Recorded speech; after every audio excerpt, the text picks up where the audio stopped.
বন্ধ হয়ে যাওয়ার 9 বছর পর আবারও চালু হচ্ছে বাংলাদেশ বিমানের রোম ঢাকা ফ্লাইট। ইতিমধ্যে প্রস্তুতি সম্পন্ন হয়েছে।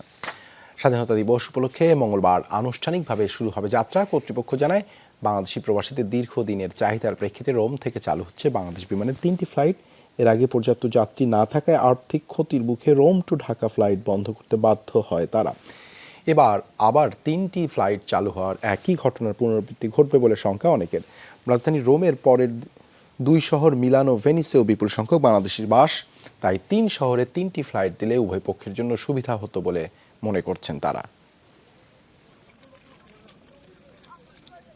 আমরা অত্যন্ত আনন্দিত, সুদীর্ঘ 9 বছর পর বাংলাদেশ বিমানের ফ্লাইট নতুন করে চালু হতে যাচ্ছে। 3টি ফ্লাইট একই জায়গা থেকে পরিচালনা না করে এক একটা ফ্লাইট এক এক জায়গা থেকে চালনা করা হোক। বাংলাদেশের মাননীয় প্রধানমন্ত্রীর কাছে, তারা এই সংশ্লিষ্ট কর্মকর্তা বৃন্দের কাছে, যে তারা যদি বাংলাদেশ বিমান চালু করতে চান ইটালির সাথে, তাহলে আমাদের দাবি থাকবে যে ভেনিস আমাদের জন্য একটা ফ্লাইট তাদের কাছে আমাদের চাওয়া।